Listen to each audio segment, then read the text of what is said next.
성경의 세계는 2000년, 3000년 전의 세계입니다. 그래서 우리가 성경을 펼 때 지금 우리가 살고 있는 세상과는 전혀 다른 낯선 세계 속으로 들어가게 됩니다. 그래서 많은 사람들은 이게 나와 무슨 상관인데 3000년, 4000년 전에 기록된 거니까요. 그런 생각이 듭니다. 또 우리가 왕들 이야기를 하니까 고리타분하잖아요. 조선시대 왕들 생각해보면 지금 우리하고는 관계없다고 생각되잖아요. 그래서 아예 성경을 아주 오래된, 그래서 지금은 아무 소용이 없는 옛날 이야기로 여겨서 가까이 하지 않으려 합니다. 그렇지 않은 사람들도 성경을 통해서는 자기 필요한 교훈이나 동기를 채우는 용도로 하나님의 말씀을 이용하려고 듭니다. 그러나 성경은 어제나 오늘이나 영원토록 동일하신 우리 구주 예수 그리스도를 증거하는 하나님의 말씀입니다. 시대와 세계의 겉모양은 바뀝니다. 그러나 여전히 하나님과 인간 그리고 세계의 본질은 3000년 전이나 4000년 전이나 지금이나 똑같습니다. 하나님의 말씀은 지금도 그대로 살아 역사하고 있습니다. 그래서 우리는 성경을 통해서 지금 우리에게 말씀하시는 하나님의 음성을 들을 수 있고 들어야 됩니다. 우리가 성경을 통해서 하나님의 음성을 듣지 못하면은 하나님과 하나님의 언약을 저버리고 제 좋을 대로 행했던 사사시대처럼 제멋대로 신앙생활 하다가 제 풀에 지쳐 쓰러지고 맙니다. 신앙생활 하다가 그만둔 사람, 신앙생활 하다가 교회는 나오는데 아무 힘이 없는 사람 많이 보지 않습니까? 그 왜겠습니까? 그러나 하나님의 말씀을 통해서 나를 향한 하나님의 절대 계획을 찾고 언약으로 붙잡고 기도하면 성경시대와 똑같은 하나님의 역사와 기도응답을 누리고 살 줄 믿습니다. 그게 임마누엘 신앙입니다. 성삼위 하나님께서 나와 우리와 그리고 우리와 관계되는 모든 것에 함께 하시는 행복한 신앙생활, 그것으로 세상과 시대를 살리게 됩니다. 성경에 나오는 언약의 여정을 산 언약의 사람들은 전부 다 그런 증인들입니다. 이 성경에는 하나님과 이스라엘 사이에 맺은 언약의 흐름이 있습니다. 하나님의 언약은 창세기 3장의 원죄 사건 직후에 아담에게 준 언약으로 시작해서 네피림 시대에 내린 홍수 심판 가운데서 은혜의 번 노아로 이어지고 하나님을 대항하는 바벨탑을 쌓아서 멸망을 자초한 시대에 아브라함과 그 가문으로 이어져 내려옵니다. 이스라엘은 유월절에 피로 해방되어 노예 시대를 끝내고 시내산 언약을 맺어 하나님의 백성으로 새롭게 출발합니다. 강야를 거쳐서 신명기 6장 4절과 9절 세마의 언약을 품고 가나안에 들어가 정착함으로 하나님은 아브라함에게 하셨던 내가 내게 지시할 땅으로 가라 하는 그 언약을 성취하셨습니다. 그러니까 언약 안에 있는 사람은 언약을 성취하는 하나님의 역사를 반드시 보고 그 주역이 되는 겁니다. 그런데 가나안에 들어와서 사사시대에 하나님을 버리고 하나님의 언약도 버리고 이방의 거짓 신들과 우상들을 숭배해서 재앙과 전쟁 속에서 시달렸습니다. 그럴 때도 하나님은 남은 자 사무엘과 다윗을 세워가지고 언약을 회복하시고 다윗의 씨로 오실 예수 그리스도를 통해서 세워질 영원한 하나님의 왕국, 하나님 나라의 모형을 보여주셨습니다. 그 이후에 남쪽 북쪽으로 갈라졌지만은 다윗의 혈통을 이어받은 남쪽 유대 왕국의 왕들 속에서도 거의가 하나님의 언약 버리고 이방신과 우상 숭배를 하였습니다. 그러니까 자연히 그 백성들은 왕이 그렇게 하니까 따라서 그렇게 하다가 저주재앙에 고통당했습니다. 그때 하나님이 이 언약을 회복시키려고 세운 왕들이 있어요. 그 왕이 히스기야 왕과 오늘 주인공이 요시야 왕입니다. 이 두 왕을 통해서 종교를 기억하고 삶을 기억하고 현장을 기억해서 하나님의 언약을 다시 세우십니다. 그걸 우리에게 주십니다. 이 왕들의 이야기를 보면 아버지가 악랄한 왕인데 심지어는 뭐 성전을 파괴하고 문을 닫고 예배를 없애버리고 그랬는데 그 후손인 아들은 히스기야는 오히려 종교를 개혁합니다. 이 요시야 왕의 아버지도 워낙 우상숭배하니까 백성들이 죽여버렸어요. 그리고 대신 8살 때 요시야를 왕으로 세운 겁니다. 이걸 보면은 못난 아버지 밑에서 못난 아들이 노는 게 아니라 훌륭한 아들도 놓을 수 있습니다. 또 훌륭한 아버지 밑에서 악한 아들도 놓을 수 있습니다. 이 말은 무슨 말입니까? 하나님의 언약 속에 있으면 하나님이 하시는 거지 내 유전인자 뭐 사회 환경 그게 우리의 삶을 우리의 후대들의 삶을 지배하지 못합니다. 물론 맹모 삼천이라는 얘기도 있고 요즘에는 부모 배경이 든든해야 자식도 성공한다 그런 시대로 살고 있지만 그건 하나님 없는 세계고 하나님 앞에서는 다른 세계가 있는 겁니다. 그게 언약의 세계입니다. 그래서 한마디로 이스라엘은 하나님이 세우신 언약을 파괴하고 다시 그걸 회복하는 하나님의 역사가 계속 반복됩니다. 자꾸 있다 보면 허탈합니다. 야, 아버지가 이렇게 해놨는데 아들이 또 우상숭배하고 그게 반복하면서 저주재앙을 당하고 이 역사를 적나라하게 기록해 놓으면서 하나님이 의도하는 게 하나 있습니다. 당신의 절대 계획을 보여주는 겁니다. 그게 뭡니까?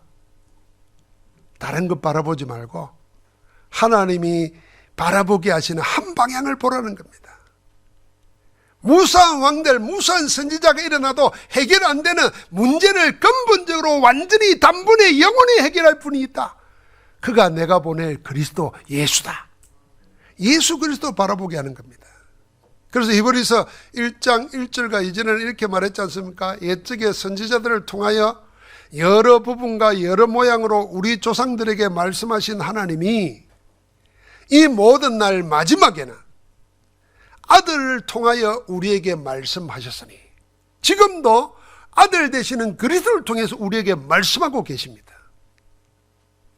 이 아들은 만유의 상속자로 세우시고 그로 말미암아 모든 세계를 지으셨다. 그에게 하나님의 영광의 강체가 모두 있다. 그리스도를 바라보게 하는 겁니다. 그래서 그리스도를 깊이 생각하라고 그리스도 앞에 나아가자 그러고 그리스도를 바라보라고 말합니다. 여러분 우리가 언약을 생각하면서 그 흐름 속에서 최고 정점에 있는 분이 누구냐? 예수 그리스도십니다. 그리스도 안에서 나를 찾아내고 내 안에서 그리스도를 바라보는 은혜가 넘쳐나기를 주의 이름으로 축복합니다. 오늘 다윗의 언약을 해본 각은 두 번째 왕으로 요시야 이야기도 마찬가지입니다. 다시 한번 질문하게 됩니다. 먼 옛날 이스라엘 왕이 오늘 나와 무슨 상관인데?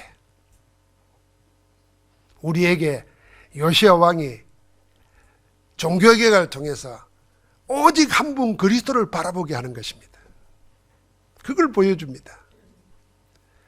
요시야는 8세의 왕위에 올라서 하나님 보시기에 정직하게 행했고 그 조상 다윗의 길로 걸으며 좌우로 치우치지 않았다 그랬습니다. 그런데 놀랍게도요, 성경이 이렇게 기록했어요. 왕이 된 지 8세의 왕이 됐잖아요. 8년 만에. 그러니까 16살 때예요. 비로소 그 조상 다윗의 하나님을 찾았다 그랬어요. 8세의 왕이 돼가지고 8년 만에 비로소 다윗의 하나님을 찾았다 그랬어요. 이게 무슨 말이겠습니까? 여러분, 이런 뉘앙스가 있습니다. 렘넌트들이 막 듣잖아요. 부모가 말하고 교회에서 말하니까 다 들어놨던 거예요. 그러다가 자기가 진짜 들었던 하나님을 찾은 거예요. 만난 거예요. 그건 다른 겁니다. 여러분, 우리가 하나님의 은혜로 예수 그리스도를 알게 되고 믿게 된 거예요. 그러나 여러분과 내 삶 속에서 어떤 좋은 사건이든 나쁜 사건이든 모든 걸 통해서 은혜로 알게 된 그리스도를 내가 바로 붙잡아야 돼요. 아, 이 예수가 그리스도구나. 내가 은혜로 들었던 예수님이 진짜 그리스도구나. 이게 나와야 된다는 거예요. 이게 없으면 나중에 자기 문제가 왔을 때 내가 들었던 그리스도가 지금 나하고는 무슨 상관인데 이렇게 돼버려요. 그럼 신앙이 이상해집니다. 그래서 나중에 어떻게 착각하느냐. 내가 들었던 것이 틀린 걸 들은 거구나. 그 내하고 관계없구나 이리 되는 거예요. 이 요시야는 왕이었습니다. 왕이면 쉬운 말로 지 맘대로 하는 거 아니에요. 지 맘대로 하는 이 사람이 하나님을 찾았다는 말입니다. 이 무슨 말입니까? 다른 의도예요. 지 맘대로 할 수 있는 사람이 내게 하나님의 은혜가 필요하다. 이걸 발견한 거예요. 하나님을 찾은 지 4년 뒤에 뭘 했습니까? 본격적으로 종교개혁을 합니다. 그동안 기도했다는 거 아닙니까? 하나님을 알고 나니까 4년 동안 영적인 준비를 한 거예요. 그리스도를 깊이 알아간 겁니다. 유다와 이스라엘 전역에 있는 우상들을 오늘 우리가 읽은 대로 모조리 제거했습니다. 바알의 제단들을 허물고 각종 우상들을 빻아가지고 가루를 만들어서 무덤에 흩어버렸다 그랬습니다. 그렇게 시작된 요시야의 종교개혁은 3가지로 진행되었습니다. 그 첫 번째, 남유다와 북이스라엘 전국에 걸쳐있는 모든 우상과 산당들을 제거하고 온 성읍을 깨끗하게 하고 하나님의 성전을 수리하고 복구했습니다. 우상으로 가득한 하나님의 성전을 수리하고 복구하기 전에 먼저 한 게 뭐냐? 이스라엘 전국에 걸쳐있는 우상들과 산당들, 온갖 목상들을 다 제거한 겁니다. 심지어는 우상들을 빻아가지고 가루를 만들어가지고 우상 숭배하는 자들의 무덤에 뿌렸다고 안 그랬습니까? 그리고 우상 숭배를 섬기던 제사장들의 무덤에 가도 그걸 불살라버리고 뿌렸다 그랬습니다. 아예 우상 문화의 잔재를 철저하게 없애버린 것입니다. 그러고 난 다음에 하나님의 성전을 수리하고 복구했습니다. 여러분, 우상과 우상의 잔재인 문화를 먼저 제거하고 하나님의 성전을 복구했다는 것은 영적인 깊은 의미가 있습니다. 요시야는 뭘 알았다는 겁니까? 눈에 보이는 우상과 보이지 않게 마음을 빼앗는 우상 문화를 없애지 않으면 안 된다는 이유를 알고 있었습니다. 왜냐하면 눈에 보이지 않는 사단의 세력이 눈에 보이는 우상을 내세워가지고 사람들의 영혼을 저주, 재앙, 멸망으로 몰아간다는 것을 알아야 한 겁니다.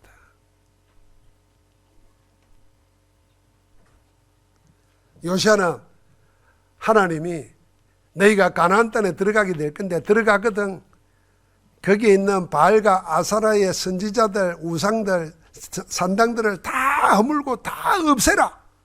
왜 그렇게 했나는 이유를 아는 겁니다. 지금도 사람들이 점을 치고 우상을 만들어 놓고 거기에 절하고 무당을 데려다가 구슬하고 그게 뭔지를 모르고 합니다. 이유는 딱 하나입니다. 자기 문제 해결하고 자기 잘되게 하려고 합니다. 그래서 문제가 해결되는 것 같이 보이지만 사실은 사단은 그걸 통로로 해서 그 사람의 영혼, 가정, 후대까지 팍 장악합니다. 그래서 저주 재앙받도록 만듭니다. 사단의 최대 통로가 뭐냐? 우상입니다. 눈에 보이든 보이지 않든 만든 것이든 자기 속에 있는 것이든 하나님 외에 다른 것이 딱 자리 잡고 있는 그걸 통해서 사단은 자기 왕국을, 자기 망대를 계속 만들어가는 겁니다. 그래서 요시야 왕은 전국에 다니면서 그것부터 다 없애버린 거예요. 흔적을 없애버린 거예요. 그리고 하나님의 성전을 세운 겁니다. 두 번째 요시야의 종교개혁은 그렇게 성전을 수리하다가 하나님의 율법책을 발견했습니다. 이게 그의 종교개혁의 획기적인 전환점이 된 겁니다. 모세가 기록한 하나님의 율법책을 발견하고 그 율법책의 말씀을 가지고 언약을 다시 든든히 세웁니다. 제사장 hil기야가 모세가 전한 하나님의 율법책을 발견했다 그랬어요. 모세가 전한 하나님의 율법책이니까 모세가 쓴 거라고 하는 말입니다. 모세 오경이거나 아니면은 모세의 그 율법의 정신이 가장 잘 기록된 게 신명기입니다. 신명기일 거다. 이게 성경학자들은 말합니다. 그런데 이따가 요시아가 한 메시지를 보면은 그 중에도 신명기일 것 같아요. 신명기 6장 4절부터 9절. 쉐마의 언약. 그걸 발견한 것 같아요. 나중에 34장 31절 32절에 요시아가 이렇게 말합니다. 왕이 자기 처소에 서서 여호와 앞에서 언약을 세우되 세마에 적혀있는 말 그대로입니다. 마음을 다하고 목숨을 다하여 여호와를 순종하고 그의 계명과 율례를 지켜 이 책에 기록된 언약의 말씀을 이루리라 하고 예루살렘과 베냐민에 있는 자들이 다 여기에 참여하게 하며 예루살렘 주민이 하나님 곧 그의 조상들의 하나님의 언약을 따르니라 그랬습니다. 하나님의 말씀을 가지고 언약을 새로 세우고 참된 개혁을 한 겁니다. 제사장이 사반이라는 사람을 보내가지고 그 언약책을 발견하고는 그 언약책을 읽었습니다. 왕이 그 말씀을 들을 때에 통곡했다 그랬습니다. 자기 옷을 찢으면서. 그래서 지금 당하는 우리의 현실의 모든 문제가 이 언약의 말씀을 지키지 않았기 때문이라는 걸 알고 마음을 겸손하게 하면서 하나님의 은혜를 구했다 그랬습니다. 여호와 자신만 그렇게 한 것이 아닙니다. 여호수아 자신만. 이어서 제사장들과 레위인들, 종교 지도자들 아닙니까? 그리고 성경에 뭐라 그러냐면 백성의 남녀노소를 막론하고 다 한자리에 모아서 이 언약책을 읽게 만들어줍니다. 다 읽고 듣게 해줍니다. 여러분 우리가 하나님의 말씀을 같이 낭독하잖아요. 여러분은 어떻게 읽을지 모르면 저는 우리가 함께 할 때 하나님의 말씀을 우리가 함께 읽을 때 하나님이 우리 교회를 하나 되게 하시고 우리 영에 함께하는 역사를 나타내 준다고 믿고 기도하면서 합니다. 그러니까 백성들이 다 그걸 듣게 해줬어요. 뭘 듣게 했다고요? 하나님의 말씀을 듣게 했단 말입니다. 이런 왕이 어디 있습니까? 그리고는 뭐합니까? 온 백성으로 하여금 시내산에 맺은 언약, 가나안 입구에서 강야에서 맺은 언약, 사무엘이 미스바에 모여서 온 백성에게 회복시켰던 그 언약, 그 언약을 새롭게 한 겁니다. 세 번째 요시아의 종교개혁은 이스라엘 전역에 사는 모든 사람들이 함께하는 유월절 절기를 회복했습니다. 지난주에 히스기야가 유월절을 지켰다 그랬잖아요. 그때는 뭐라 기록되어 있냐면요, 솔로몬 이후에 처음으로 유월절을 이렇게 지켰다 그랬어요. 30장 26절에. 그런데 히스기야는 남쪽 유다 왕국만 유월절을 회복한 거예요. 근데 요시아는요, 남유다만이 아니고 북쪽 이스라엘에 있는 온 나라 전체가 하나 되어 지켰습니다. 그래서 성경에 뭐라 그러냐면 요시아는 제사장들 레위인뿐만 아니라 자기가 왕으로 다스리는 남유다만이 아니라 북쪽 이스라엘의 무리와 예루살렘 주민들까지 다 포함해서 유월절을 지켰습니다. 이렇게 온전히 온 나라가 하나 되어 유월절을 지킨 왕은 이스라엘 역사상 처음입니다. 그래서 성경에 뭐라 그랬냐면은 35장 19절에 보면요, 다윗의 언약을 회복한 왕 가운데 사무엘 선지자 사무엘 이후로 이렇게 유월절을 지키는 왕은 처음이었다 그랬습니다. 자, 여기서 이제 한 가지 질문에 대한 답을 찾아야 됩니다. 처음에 얘기했던 그겁니다. 그 옛날에 왕들이 한 종교개혁이 지금 나와 무슨 상관인데? 다시 말하면은 우상을 없애고 성전을 수리한 것과 그게 나와 무슨 상관인데? 하나님의 율법책을 읽고 통곡하고 종교를 개혁한 거, 그게 나와 무슨 상관인데? 유월절을 지켰다는 게 그게 나와 무슨 상관인데? 나는 어떻게 지켜야 되는 건데? 그렇게 생각할 수 있고 생각 드는 데 대한 답을 찾아야 됩니다. 다윗의 언약을 회복한 두 왕의 종교개혁은 지금 마지막 우리 시대에 우리가 붙잡고 해야 될 하나님의 절대 미션이 뭔지를 말씀하고 있습니다. 그 첫 번째가 뭐냐면 교회 무너지는 시대에 오직 예수 그리스도의 몸인 교회를 회복하라는 미션입니다. 여러분, 교회를 회복하는 것, 그게 하나님의 절대 미션입니다. 맨 먼저는 여러분과 나 자신을 그리스도의 몸된 교회로서 회복해야 됩니다. 고린도서 3장 16절에 너희가 하나님의 성전인 것과 하나님의 성령이 너희 안에 거하시는 것을 알지 못하느냐 그랬지 않습니까? 여러분과 내가 하나님의 성전입니다. 예수 그리스도의 몸인 교회입니다. 그래서 우리 자신들을 존귀하게 여겨야 됩니다. 이걸 잘 못 깨달으니까 또 엉뚱한 분들 이렇게 말해요. 목사인데도 그렇게 말하는 사람이 있어요.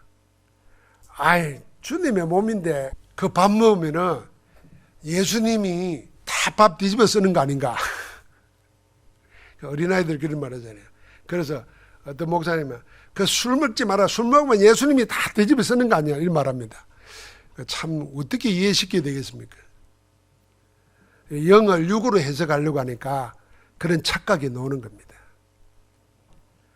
하나님의 성령은 여러분과 내 안에 지금 함께 하십니다. 그걸 알고 누리는 것이 교회 회복입니다.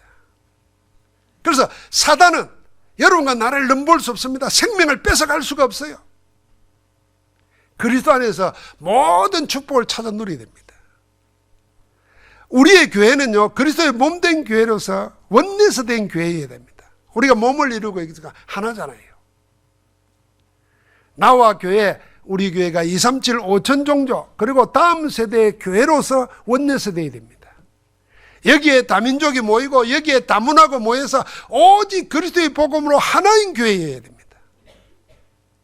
그래서 우리가 회복해야 될 교회는 일요일만 예배하는 교회가 아니라 하나님의 자녀가 있는 현장마다 날마다 구원의 역사가 일어나는 하나님의 망대교회로서 회복되어야 됩니다. 그게 우리에게 주시는 메시지입니다. 두 번째는요, 모든 하나님의 자녀가 예수 그리스도에게 주신 말씀을 회복하고 세상을 치유하라는, 살리라는 미션입니다.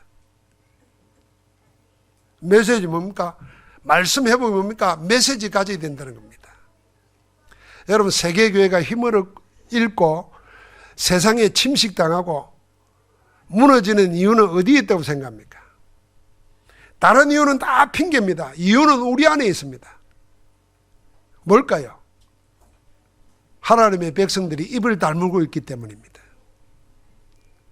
교회가 해야 할 말, 그리스도께서 주신 말은 하지 않고 자기 말, 세상 말, 들은 말에 묶여있기 때문입니다.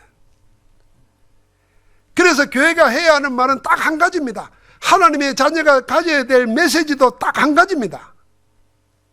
흑암에 잡힌 세상을 밝히는 빛의 메시지, 사단에게 눌려 온갖 영적 문제에 시달리는 자를 해방하는 자유의 메시지, 운명과 종교, 질병과 가난, 그리고 무기력과 무의미에 사로잡혀 자신을 스스로 가두는 영적 자폐증 환자를 살리는 생명의 능력의 메시지, 그걸 가져야 됩니다.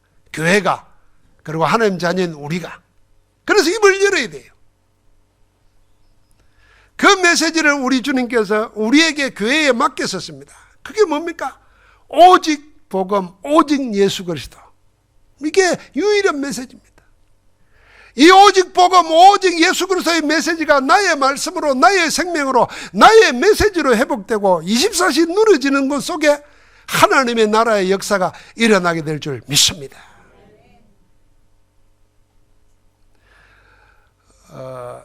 믿고 사는 거하고 내가 믿으면서 믿는 바가 무엇인지를 말할 수 있는 메시지가 없으면 사실은 믿는 게 아닙니다. 착각하는 겁니다. 여러분, 제가 이렇게 뭐 말하면 알아듣겠다는 듯이 고개 끄덕끄덕 하잖아요. 그걸 아는 걸로 착각하는 겁니다. 어떻게 아느냐? 내가 들은 것을 남에게 말해줄 수 있어야 그게 아는 겁니다. 근데 들으면 고개는 끄덕 하는데 밖에 가서 말하려면 말이 안 나와. 그 아직 아는 게 아니라 그 말입니다. 그 교회가 입을 다물어 버렸어요. 할 말이 뭔지를 몰라. 그래가지고 세상 말, 이론, 자기 경험 막 말하는데 주님 우리에게 맡겨준 메시지가 없어요. 그래서 교회가 무너지는 겁니다. 내가 무너지는 게 그것 때문입니다. 세 번째, 유월절 절기를 회복하듯이 오직 그리스도의 복음으로 얻은 하나님의 구원의 능력을 믿고 사는 믿음과 삶을 동시에 회복해야 됩니다. 그래서 후대를 237을 5천 종족을 제자로 삼으라는 미션입니다. 세상에 보여주기 위한 바르게 살기 운동이 아니라 그리스도의 복음이 신앙과 삶에 일치되는 운동, 그게 우리가 해야 될 겁니다. 말씀이 살아 성취되고 기도가 응답되며 생명이 살아나는 전도 역사가 내게 일어나는 것이 있다면 신앙과 삶이 회복된 겁니다. 신앙과 삶이 일치되는 겁니다. 자, 이제 마무리하겠습니다. 그게 나와 무슨 상관인데? 첫 번째요. 만약에 우리가 교회와 예배 회복이 안 되면요, 어떤 일이 일어나겠습니까? 우리는 하나님의 형상, 하나님의 생기로 지음받은 영적 존재인데 영이신 하나님과의 생명이 끊어져 버리는 겁니다. 뭐가 없으면요, 내 속에 교회와 예배가 회복되지 않으면 하나님과의 사귐이 끊어지는 거예요. 생명이 끊어지는 겁니다. 그러면 죽은 자로, 영적 불치병이 걸린 자로 시달리고 살아야 됩니다. 이게 나와 상관이 없습니까? 하나님과 영적 사귐이 없으면 육으로 가득 차게 됩니다. 우리의 정신, 마음, 육신, 삶 전부가 결국에는 무익하고 죽이는 육에 끌려갑니다. 그래서 하나님의 영이 없는 흙을 먹고 사는 사단의 밥이 되고 맙니다.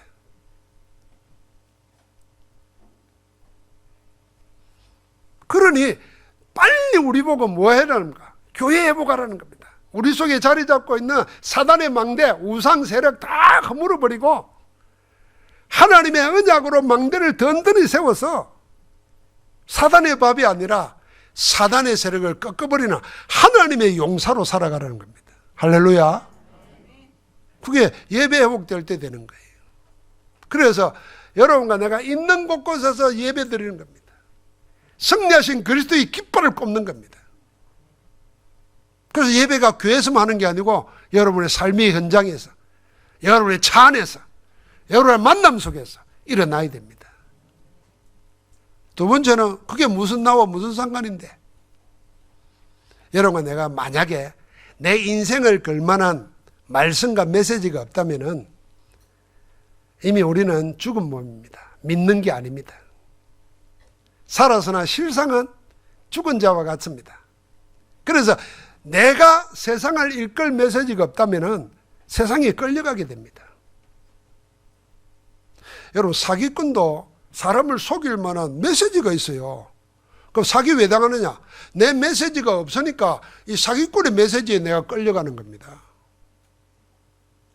내가 생명 살리는 메시지가 있다면 사기꾼의 메시지에 안 끌려요. 그럼 메시지가 없으면 끌려다닌다니까요.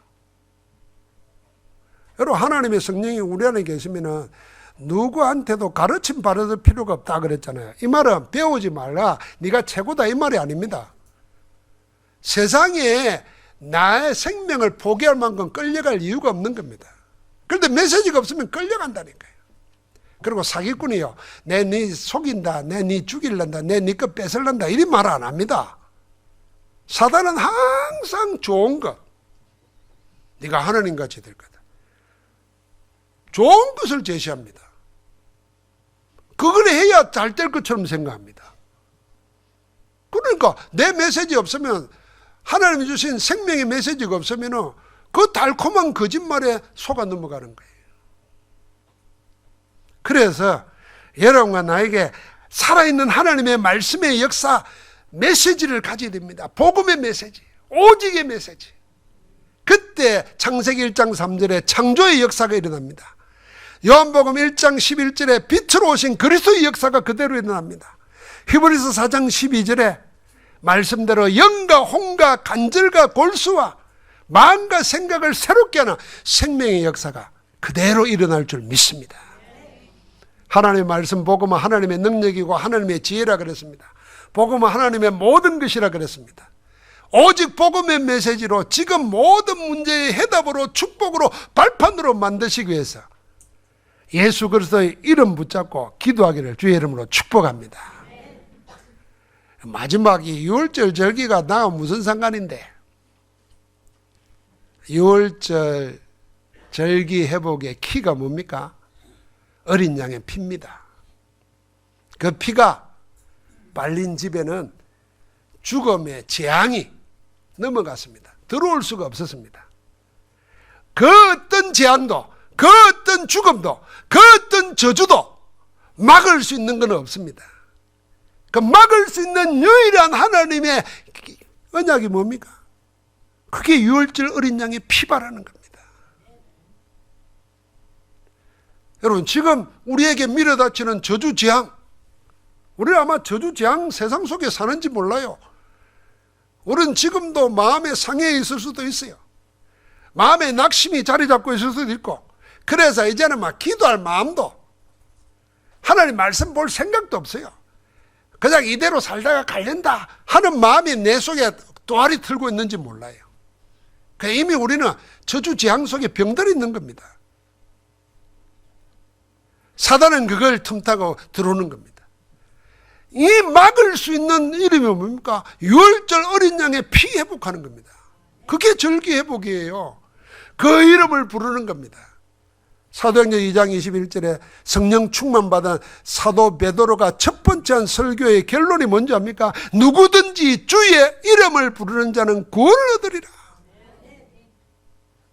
유월절 절기 회복은 여러분과 나에게 생명을 주시는 예수 이름 부르는 겁니다. 예수 그리스도 이름의 건세 부르는 겁니다. 그때 시공간을 초월한 하나님의 역사가 일어납니다. 자, 오늘 1부 예배 때 이야기 나눴습니다. 사람들이 다 예수를 믿는다고 생각해요. 지난번에 우리 김육주 선교사가 와서 필리핀에 팔라완에 그 목사들 모아놓고 물었다 그랬잖아요. 우리 다 들었잖아요. 예수 그리스도가 아는 무엇인지 무슨 말인지 아는 사람 손 들어보니까 아무도 손 못 들대네. 그리스도가 무슨 말인지를 몰라요. 그래 봤지 않습니까? 교회 갔더니 지저스라고는 써놨는데 그리스도라는 게 없어요. 여러분 필리핀만 그렇습니까? 여러분이 신자들 만나가지고 그 입에서 예수 그리스도라는 얘기가 나오는지 한번 들어보세요. 혹시 있다고 하면은 그리스도, 예수 그리스도 이렇게 말하는 사람이 혹시 있다고 하면은 그리스도가 무슨 말이냐고 한번 물어보세요. 그러니까 예수 믿는 거예요, 그냥. 예수가 누군지도 모르고 말이에요. 그러니까 들어서 알고 있어요. 믿으면 구원받고 천국 가고. 우리가 놓치고 있는 하나님의 보물이 있습니다. 그게 예수가 그리스도라는 겁니다. 그리스도 이름 앞에 사단이 무릎 꿇은 거예요. 그리스도 이름 앞에 저주 재앙이 떠나간 겁니다. 그리스도 이름이 죄와 사망의 법에서 우리를 해방하셨습니다. 그래서 우리가 누굴 부르야 되느냐? 누구든지 주의 이름, 그리스도 이름을 불러야 됩니다. 그래서 기도할 때도요, 저는 항상 그럽니다. 그리스도이신 예수 이름으로 기도합니다. 하든지 예수 그리스도 이름으로. 왜 합니까? 나는 그리스도 이름 부를 때마다 어떤 일이 일어났는가 알아요. 여러분, 이게 무슨 상관인데? 왕들의 이야기가 무슨 상관인데 이렇게 생각합니까? 지금도 그 하나님은 살아서 우리 가운데 역사하십니다. 우리 가운데 하나님 나라 보좌의 축복을 주시기를 원하십니다. 그런데 우리 마음이 세상 것으로 불신앙으로 한 번 실패하고 한 번 낙심했던 것으로 꽉 자리를 잡아 있어 경과망대가 되어 있어요. 사단의 망대가. 이걸 말씀 들으면서 그리스도 이름으로 부르면서 무릎 꿇어야 됩니다. 아예 요새 왕처럼 가루를 빻아가지고 뿌리뿌리 됩니다. 그래서 내 속에 하나님의 역사가 일어나더라. 오늘 그 은혜의 이름 속에서 승리하기를 주의 이름으로 축복합니다. 하나님 감사합니다. 우리를 예수 그리스도 이름의 근세와 신분을 가지고 사는 자녀되게 하심을 감사합니다. 사단의 망대를 허물어 버리고 절대 무너지지 아니하는 경관진을 파는 하나님의 망대를, 모든 이론, 모든 생각, 모든 높아진 것을 무너뜨리는 하나님의 망대를 세우는 축복 있게 하옵소서. 예수 그리스도 이름으로 기도합니다. 아멘.